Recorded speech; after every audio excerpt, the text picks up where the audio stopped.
ഞാനിന്ന് ഈസി ആയിട്ടും നല്ല ടേസ്റ്റി ആയിട്ടും തയ്യാറാക്കാൻ പറ്റുന്നൊരു ഈവനിങ് സ്നാക്സാണ് തയ്യാറാക്കിയിട്ടുള്ളത്. അപ്പോൾ കുട്ടികൾക്കൊക്കെ എന്തായാലും ഇഷ്ടപ്പെടുകയും ചെയ്യും കേട്ടോ. വൈകുന്നേര സമയത്ത് സ്കൂൾ വിട്ട് വരുന്ന കുട്ടികൾക്കൊക്കെ കൊടുക്കാൻ പറ്റുന്നൊരു അടിപൊളിയായിട്ടുള്ളൊരു ഹെൽത്തി ആയിട്ടുള്ളൊരു സ്നാക്സ് തന്നെയാണിത്.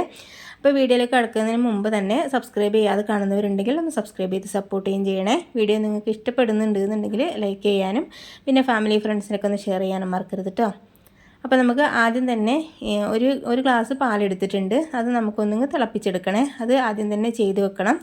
ആദ്യം ചെയ്ത് വെക്കുന്നത് എന്താണെന്ന് വെച്ചാൽ നമുക്കിതൊന്ന് ചൂടാറിയിട്ട് കിട്ടണം. അതിന് വേണ്ടിയിട്ടാണ്. ഒരു ഗ്ലാസ് പാൽ മാത്രം മതിയാവും. അതൊന്ന് തിളച്ച് വരുന്ന സമയത്ത് ഫ്ലെയിം ഓഫ് ആക്കിയിട്ട് ഒരു സൈഡിലേക്ക് വെക്കുന്നുണ്ട്. ഇനി വേറൊരു പാൻ എടുത്തിട്ട് അതിലേക്ക് ഒരു ടേബിൾ സ്പൂൺ നെയ്യ് ഒഴിച്ച് കൊടുക്കുന്നുണ്ട്. അതിലേക്ക് ഒരു കൈപ്പിടി തേങ്ങ ചിരകിയത് ചേർത്ത് കൊടുക്കുന്നുണ്ട്. കൂടുതൽ ചേർത്ത് കൊടുക്കണ്ട കേട്ടോ. ഈ ഒരു അളവിൽ മാത്രം ചേർത്ത് കൊടുത്താൽ മതിയാവും. ഈ ഒരു നെയ്യിൽ കിടന്നിട്ട് ജസ്റ്റ് ഒന്ന് റോസ്റ്റായി കിട്ടിയാൽ മതിയാവും. ഒരുപാട് നേരം കളറ് മാറുന്ന വരെ ഒന്നും റോസ്റ്റ് ചെയ്യേണ്ട കാര്യമില്ല. അപ്പോൾ ഈ നെയ്യൊക്കെ ഇതിലേക്ക് നല്ല രീതിയിൽ ഒന്ന് പിടിച്ച് കിട്ടിയിട്ടുണ്ട്. ഈ സമയത്ത് കുറച്ച് നട്ട്സ് ഞാൻ ക്രഷ് ചെയ്തിട്ട് ഇട്ട് കൊടുക്കുന്നുണ്ട്. അപ്പോൾ ഞാൻ കുറച്ച് പീനട്ടും കുറച്ച് കാഷ്യൂനട്ടും കൂടി ജസ്റ്റ് ഒന്ന് ക്രഷ് ചെയ്തിട്ടാണ് ഇട്ട് കൊടുക്കുന്നത്. നിങ്ങളുടെ കയ്യിൽ കിസ്മിസൊക്കെ ഉണ്ടെന്നുണ്ടെങ്കിൽ അത് വേണമെങ്കിൽ ചേർത്ത് കൊടുക്കാം കേട്ടോ. ഏതാ കയ്യിലുണ്ട് എന്നുള്ളത് അതിനനുസരിച്ച് ചേർത്ത് കൊടുക്കാവുന്നതേ ഉള്ളൂ. നമ്മൾ ഈ സ്നാക്സ് ഒന്ന് കഴിക്കുന്ന സമയത്ത് ഉൾഭാഗത്തൊക്കെ കടിക്കാനായിട്ട് കിട്ടണമല്ലോ. അതിന് വേണ്ടിയിട്ടാണ് ഈ ഒരു സമയത്ത് നമ്മൾ ഈ ഒരു മിക്സ് തയ്യാറാക്കി എടുക്കുന്നത്. ഈ ഒരു പാകത്തിന് മതിയാവും. നമുക്ക് ഫ്ലെയിമൊക്കെ ഒന്ന് ഓഫാക്കിയിട്ട് ഇതൊരു സൈഡിലേക്ക് വെക്കുന്നുണ്ട്. ഇതും ചൂടാറാനായിട്ട് വെക്കണം കേട്ടോ. അപ്പോൾ ആദ്യം ഇതുപോലെ തന്നെ അങ്ങ് ചെയ്ത് വെച്ചാൽ മതി. അപ്പോൾ കറക്റ്റായിട്ട് ടൈമിന് തന്നെ നമുക്ക് സെറ്റായിട്ട് കിട്ടിക്കോളും. ഇനി 6 സ്ലൈസ് ബ്രെഡ് ഞാൻ എടുത്തിട്ടുണ്ട്. അതൊരു മിക്സിൻ്റെ ജാറിലേക്ക് കൈ കൊണ്ടൊന്ന് പിച്ചതിന് ശേഷം ഇതിലേക്ക് ഇട്ട് കൊടുക്കുന്നുണ്ട്. നമുക്കിതൊന്ന് ഫൈനായിട്ട് പൊടിച്ചെടുക്കാൻ വേണ്ടിയിട്ടാണ്. അപ്പോൾ ബ്രെഡിൻ്റെ അളവ് എന്നൊക്കെ പറയുന്നത് നമ്മൾ ചേർത്ത് കൊടുക്കുന്ന ഈ ഒരു മിക്സ് ഉണ്ടല്ലോ, മിക്സിലേക്ക് നമുക്ക് എത്രയാണോ സോക്കായിട്ട് കിട്ടേണ്ടത് അതനുസരിച്ച് ബ്രെഡിൻ്റെ അളവൊക്കെ ചിലപ്പോൾ കൂടും കുറയുകയൊക്കെ ചെയ്യുമോ. അപ്പോൾ ഞാൻ ആദ്യം 6 സ്ലൈസ് ബ്രെഡ് എടുത്തിട്ടുണ്ടായിരുന്നു. പിന്നെ ഞാൻ മിക്സ് ചെയ്യുന്ന സമയത്ത് ഒന്നുകൂടി ഒന്ന് ചേർത്ത് കൊടുത്തിട്ടുണ്ടായിരുന്നു കേട്ടോ. അപ്പോൾ ഇതുപോലെ നല്ല രീതിയിൽ ഫൈനായിട്ടൊന്ന് പൊടിച്ചെടുത്തിട്ടുണ്ട്. ഇനി നമുക്ക് ഇതൊരു സൈഡിലേക്ക് വെക്കുന്നുണ്ട്. കണ്ടില്ലേ, ഇതുപോലെ ഫൈനായിട്ട് തന്നെ പൊടിച്ചെടുക്കാനായിട്ട് ശ്രദ്ധിക്കുക. ഇനി മിക്സിൻ്റെ ജാറെടുത്തിട്ട് അതിലേക്ക് 4 കോഴിമുട്ട പൊട്ടിച്ചൊഴിക്കുന്നുണ്ട്. ഇനി അതിലേക്ക് ഒരു 6 ടേബിൾ സ്പൂൺ പഞ്ചസാരയാണ് ചേർത്ത് കൊടുക്കുന്നത്. അപ്പോൾ 4 കോഴിമുട്ടയ്ക്ക് 6 ടേബിൾ സ്പൂൺ പഞ്ചസാര ചേർത്ത് കൊടുക്കുന്ന സമയത്ത് കറക്റ്റായിട്ട് മധുരം തന്നെ ആയിക്കോളും. പിന്നെ പഞ്ചസാര ഒരുപാട് കൂടുതൽ ചേർത്ത് കൊടുക്കണ്ട കേട്ടോ. നമ്മുടെ ബ്രെഡിലും ഓൾറെഡി മധുരം ഉണ്ടാവുമല്ലോ. അതുകൊണ്ട് തന്നെ ഈ ഒരു 6 ടേബിൾ സ്പൂൺ പഞ്ചസാര കറക്റ്റായിട്ട് മധുരം തന്നെയായിരുന്നു. ഇനി നമ്മൾ തിളപ്പിച്ച് മാറ്റി വെച്ചിരിക്കുന്ന പാലിൽ നിന്നും ഒരു 1/4 കപ്പ് പാൽ ഞാൻ ഇതിലേക്ക് ഒഴിച്ചു കൊടുക്കുന്നുണ്ട്. ചൂടാറിയതിന് ശേഷം ഒഴിച്ചു കൊടുക്കാൻ പ്രത്യേകം ശ്രദ്ധിക്കണേ. പിന്നെ കുറച്ച് ഏലക്കായ പൊടിച്ചത് ചേർത്ത് കൊടുത്തിട്ടുണ്ട്. ഏലക്കായ പൊടിച്ചതില്ല എന്നുണ്ടെങ്കിൽ 2 ഏലക്കായ എടുത്തിട്ട് അതിൻ്റെ തൊലി കളഞ്ഞതിന് ശേഷം കുരു മാത്രം ഇട്ട് കൊടുത്താൽ മതിയാവും. ഇനിയിപ്പോൾ അതല്ലാന്നുണ്ടെങ്കിൽ വാനില എസൻസ് ഒക്കെ ചേർത്ത് കൊടുക്കുന്നുണ്ടെന്നുണ്ടെങ്കിൽ അത് വേണമെങ്കിൽ ചേർത്ത് കൊടുക്കുക. അതൊക്കെ ഫ്ലേവർ നിങ്ങൾക്ക് ഇഷ്ടത്തിനനുസരിച്ച് മാറ്റി മറിക്കുകയൊക്കെ ചെയ്യാവുന്നതേ ഉള്ളൂ. ഇനി മധുരം ഒന്ന് ബാലൻസ് ചെയ്യാൻ വേണ്ടിയിട്ട് ഒരു നുള്ളു ഉപ്പ് കൂടി ചേർത്ത് കൊടുത്തിട്ട് നമുക്കിതൊന്നും അടിച്ചെടുക്കുക. ഹൈ സ്പീഡിൽ ഒരു 10-15 സെക്കൻഡ് അടിച്ചെടുക്കുന്ന സമയത്ത് ഇതുപോലെ നല്ല രീതിയിൽ മിക്സായി കിട്ടിക്കോളും. ഇനി ഞാൻ അടിച്ചെടുത്തിട്ടുള്ള ഈ ഒരു മിക്സ്, മുട്ടയുടെ മിക്സ് ഉണ്ടല്ലോ, അത് ഈ ഒരു ബൗളിലേക്ക് ഒഴിച്ചു കൊടുത്തിട്ടുണ്ട്. പിന്നെ അതിലേക്ക് നമ്മൾ ബ്രെഡ് ക്രംസും കൂടി ഇട്ട് കൊടുക്കാം. അപ്പോൾ ഞാൻ ഈ 6 സ്ലൈസ് ബ്രെഡും കൂടി പൊടിച്ചെടുത്തിട്ടുള്ളതാണ് ഈ സമയത്ത് ഞാൻ ചേർത്ത് കൊടുത്തിട്ടുള്ളത്. മിക്സാക്കിയതിന് ശേഷം നമുക്ക് വേണമെന്നുണ്ടെങ്കിൽ ചേർത്ത് കൊടുത്താൽ മതിയാവും. അപ്പോൾ മിക്സ് ചെയ്യുന്ന സമയത്ത് കുറച്ച് ലൂസ് പോലെ ആയിട്ട് കിട്ടിയിട്ടുണ്ടായിരുന്നു കേട്ടോ. അപ്പോൾ അതുകൊണ്ട് തന്നെ ഞാൻ ഒരു ബ്രെഡും കൂടി ഒന്ന് പൊടിച്ചെടുത്തിട്ട് ഇതിലേക്ക് ചേർത്ത് കൊടുത്തിട്ടുണ്ടായിരുന്നു. അപ്പോൾ നിങ്ങൾ മിക്സ് ചെയ്യുന്ന സമയത്ത് കുറച്ച് തിക്കായിട്ട് തോന്നുകയാണെന്നുണ്ടെങ്കിൽ നമ്മൾ മാറ്റി വെച്ചിരിക്കുന്ന പാലിൽ നിന്നും കുറച്ച് ഇതിലേക്ക് ഒഴിച്ചു കൊടുത്താൽ മതി. 1-2 ടേബിൾ സ്പൂണൊക്കെ ഒഴിച്ചു കൊടുത്തിട്ട് മിക്സാക്കി എടുത്താൽ മതി. ഇതിൻ്റെ ഒരു പാകം എന്ന് പറയുന്നത് ഈ ഒരു അളവിനാണ് കേട്ടോ.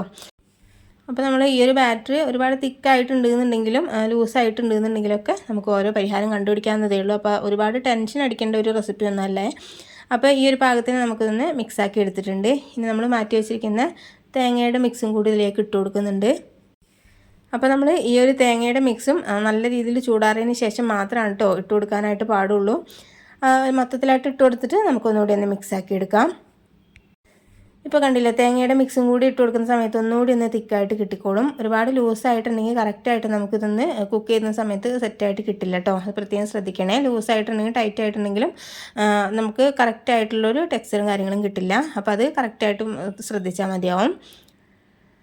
അപ്പോൾ ഈ ഒരു പാകത്തിനായിട്ട് നമുക്ക് കിട്ടിയിട്ടുണ്ട്. നമുക്ക് റെസ്റ്റ് ചെയ്യേണ്ട കാര്യമൊന്നുമില്ല. പെട്ടെന്ന് തന്നെ നമുക്കിതൊന്ന് സെറ്റ് ചെയ്തെടുക്കാം. അതിന് വേണ്ടിയിട്ട് ഞാനിതൊരു പാൻ എടുത്തിട്ടുണ്ട്. അപ്പോൾ ഇതുപോലൊരു നോൺ സ്റ്റിക്കിൻ്റെ പാത്രം എടുക്കുകയാണെന്നുണ്ടെങ്കിൽ നമുക്ക് ഫ്ലിപ്പ് ചെയ്യുന്ന സമയത്ത് ഈസി ആയിട്ട് തന്നെ കിട്ടിക്കോളും. അതുകൊണ്ടാണ്. ഇനിയിപ്പോൾ നിങ്ങളുടെ കയ്യിൽ സോസ് പാനൊക്കെ ഉണ്ടെന്നുണ്ടെങ്കിൽ അതിൽ വേണമെങ്കിൽ സെറ്റ് ചെയ്യാം കേട്ടോ. അതിലൊക്കെ ആണെന്നുണ്ടെങ്കിൽ അത്യാവശ്യം ഹൈറ്റിലായിട്ട് തന്നെ നമുക്ക് ഈ ഒരു സ്നാക്സ് കിട്ടിക്കോളും. ഈ ഒരു പാൻ ആയതുകൊണ്ട് ഒരുപാട് ഹൈറ്റായിട്ടൊന്നും നമുക്ക് കിട്ടിയിട്ടുണ്ടായിരുന്നില്ല.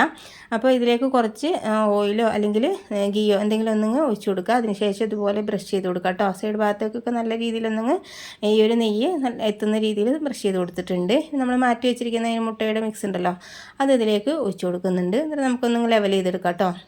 എല്ലാ ഭാഗത്തും ഒരേ തിക്നെസ് ആയി കിട്ടാൻ വേണ്ടിയിട്ട് ഇതുപോലെ ഒന്ന് ലെവൽ ചെയ്തെടുക്കുന്നത് നന്നായിരിക്കും. ഇനി നമുക്ക് പണിയൊന്നുമില്ല, പെട്ടെന്ന് തന്നെ കുക്ക് ചെയ്തെടുക്കാനായിട്ട് തുടങ്ങാം. അതിന് വേണ്ടിയിട്ട് ഞാനൊരു പഴയൊരു പാൻ വെച്ചിട്ടുണ്ട്. അതിൻ്റെ മുകളിലായിട്ട് നമ്മൾ ഈ ഒരു മാറ്റി വെച്ചിരിക്കുന്ന ഈ ഒരു മിക്സ് ഉണ്ടല്ലോ, അത് ഇതിലേക്ക് വെച്ച് കൊടുക്കുന്നുണ്ട്. അപ്പോൾ പഴയൊരു പാനോ അല്ലെങ്കിൽ നമ്മൾ ദോശ ഉണ്ടാക്കുന്ന ദോശക്കല്ല് ഉണ്ടാവില്ലേ, ഇരുമ്പിൻ്റെയൊക്കെ ദോശക്കല്ല് ആണെന്നുണ്ടെങ്കിലൊക്കെ പെട്ടെന്ന് തന്നെ കുക്കായി കിട്ടിക്കോളും. അപ്പോൾ ഞാനിതൊരു 10 മിനിറ്റിന് ശേഷം തുറന്ന് നോക്കുന്നുണ്ട്. എന്നിട്ട് അതിന് മുകളിലായിട്ട് കുറച്ച് ഡെക്കറേറ്റ് ചെയ്യാൻ വേണ്ടിയിട്ട് ചെറീസും കുറച്ച് പിസ്തയും കൂടി എടുത്തിട്ടുണ്ട്. അപ്പോൾ നിങ്ങളുടെ കയ്യിൽ ഏതോ നട്ട്സൊക്കെ ഉണ്ടെന്നുണ്ടെങ്കിൽ വെച്ച് കൊടുക്കാവുന്നതേ ഉള്ളൂ. ഓപ്ഷനിലാണ്, നിങ്ങളുടെ കയ്യിലുണ്ടെന്നുണ്ടെങ്കിൽ മാത്രം ചേർത്ത് കൊടുത്താൽ മതിയാവും. പിന്നെ കാണാനൊരു ഭംഗി കിട്ടാൻ വേണ്ടിയിട്ടാണ് ഇത് ഞാൻ ഫോട്ടോസൊക്കെ എടുക്കുന്നതല്ലോ, അതുകൊണ്ടാണ് ഇത്രയും നല്ല രീതിയിൽ തന്നെ കുറച്ച് ചെറീസൊക്കെ കൂടുതൽ വെച്ച് കൊടുത്തിട്ടുള്ളത്. ഇനി നമുക്കൊരു 10 മിനിറ്റും കൂടി ഒന്ന് ലോ ഫ്ലെയിമിൽ വെക്കാനായിട്ട് പ്രത്യേകം ശ്രദ്ധിക്കുക. 10 മിനിറ്റ് വെക്കുന്ന സമയത്ത് കറക്റ്റായിട്ട് കിട്ടിക്കോളും. ഒരു 20 മിനിറ്റ് ടോട്ടൽ ടൈം ആവുന്ന സമയത്ത് കറക്റ്റായിട്ട് സെറ്റായിട്ട് കിട്ടിക്കോളൂ കേട്ടോ. അപ്പോൾ ഫ്ലെയിമിൻ്റെ കാര്യം പ്രത്യേകം ശ്രദ്ധിക്കണേ. ലോ ഫ്ലെയിമിൽ തന്നെ വെക്കണേ. പെട്ടെന്ന് അല്ലെങ്കിൽ കരിഞ്ഞു പോകാനൊക്കെ ചാൻസ് ഉണ്ട്. ബ്രെഡാണല്ലോ, അതുകൊണ്ട് തന്നെ പെട്ടെന്ന് കരിഞ്ഞ് പിടിക്കാനൊക്കെ ചാൻസ് ഉണ്ട്. അപ്പോൾ ഇത് കുക്കായി കിട്ടിയിട്ടുണ്ടോ എന്ന് അറിയാൻ വേണ്ടിയിട്ട് ഇതുപോലെ നമ്മൾ പപ്പടക്കുത്തിയോ അല്ലെങ്കിൽ ഒരു ടൂത്ത് പിക്ക് എന്തെങ്കിലും വെച്ചിട്ടൊന്നും കുത്തി നോക്കിയാൽ മതിയാവും. അപ്പോൾ ഒന്നും ഒട്ടിപ്പിടിക്കുന്നില്ല എന്നുണ്ടെങ്കിൽ കറക്റ്റായിട്ട് കുക്കായി കിട്ടിയിട്ടുണ്ടാവും. അപ്പോൾ ഇതിന് മുകൾ ഭാഗത്ത് ഒന്നിങ്ങ് കളർ മാറാൻ വേണ്ടിയിട്ട് ഞാനിതൊന്ന് ഫ്ലിപ്പ് ചെയ്തിട്ട് ഒന്നുകൂടി ഒന്നിങ്ങ് ചൂടാക്കി എടുക്കുന്നുണ്ട് കേട്ടോ. ഈ ലോ ഫ്ലെയിമിൽ തന്നെ ഒരു 10-15 സെക്കൻഡ് മാത്രം വെച്ച് കൊടുത്താൽ മതിയാവും. മുകൾ ഭാഗത്ത് ജസ്റ്റ് ഒന്നിങ്ങ് കളർ മാറാൻ വേണ്ടിയിട്ട് മാത്രമാണ് വെച്ച് കൊടുത്തിട്ടുള്ളത്. അതോ വേണമെന്നുണ്ടെങ്കിൽ ചെയ്ത് കൊടുത്താൽ മതി കേട്ടോ. അല്ലാതെ നമുക്ക് കറക്റ്റായിട്ട് കുക്കായി കിട്ടിയിട്ടൊക്കെ ഉണ്ടായിരുന്നു. ഇപ്പോൾ ഇതാ കറക്റ്റായിട്ട് നമുക്ക് സെറ്റായിട്ട് തന്നെ കിട്ടിയിട്ടുണ്ട്. ഇനി ഞാനിതൊന്ന് കട്ട് ചെയ്തിട്ട് കാണിക്കാം കേട്ടോ. ഈ സമയത്ത് ചെറിയൊരു ചൂടുണ്ട്. ഈ ഒരു ചെറിയൊരു ചൂടോട് കൂടി തന്നെ നമുക്ക് കട്ട് ചെയ്തിട്ട് കഴിക്കാൻ പറ്റുന്ന ഒരു അടിപൊളിയായിട്ട് നല്ല ടേസ്റ്റി ആയിട്ടുള്ളൊരു സ്നാക്സ് തന്നെയാണിത്. അപ്പോൾ ചൂടാറിയെന്ന് വിചാരിച്ചിട്ട് ടേസ്റ്റ് കുറയൊന്നുമില്ല, പക്ഷേ ചെറിയൊരു ചൂടോട് കൂടി തന്നെ കഴിക്കാനാണ് നല്ല കിടിലൻ ടേസ്റ്റ് ഉള്ളത്.